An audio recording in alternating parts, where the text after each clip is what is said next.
Enlightened Despotism. 18th century Europe not only witnessed a strong Enlightenment movement but also witnessed some of the absolute monarchy who worked on the basis of principles that the government exists for the promotion of security and prosperity of the governed. Lord Acton called such monarchs Renaissance of monarchy. The rulers still remained despot but under the spell of enlightenment showed their devotion to good of the people. Some of the rulers were also either remained in active contact with some of the philosophers or sought advice at regular intervals from these philosophers. For instance, Frederick the Great, the most powerful 18th century ruler of the Prussia, remained in active contact with Voltaire. Queen Catherine too used to seek the advice from another important French philosopher, Diderot,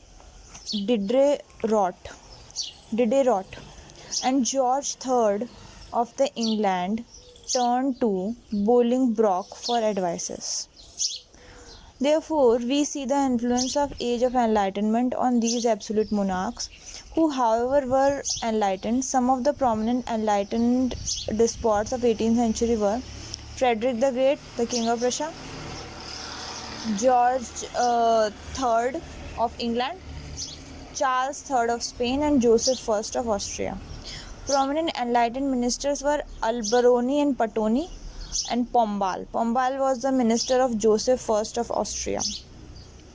Reforms undertaken by these rulers. First, an attempt was made to enhance popular education. Second, to eradicate poverty. Third, multiplication of hospitals. Fourth, emancipation of serfs. Fifth, promote generation of wealth through direct government action. Sixth, restrain the undue interference of the church. Seventh, to secure an atmosphere of wider toleration to divergent views. Result: enlightened despotism failed to achieve much success owing due to following reason. In most of the cases, the monarch acted as absolute decider of the welfare of the people and not the other way round. Second, in many cases, reforms were forced on unwilling people.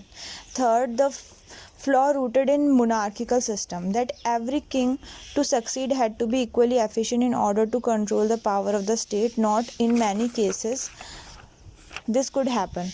Whenever a powerful, efficient ruler is succeeded by the weak and inefficient successor, the power of the state fell into the corrupt, greedy courtiers.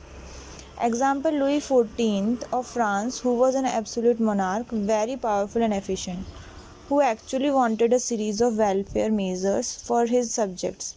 When died, was succeeded by two weak and inefficient rulers, one after another, Louis XV and Louis XVI, where the power of the state fell into the hands of greedy courtiers whose only interest was self-advancement. Similarly, in Prussia, the death of Frederick the Great and no succession by able successor jeopardized and destroyed whatever will was there to reform the lives of ordinary citizens.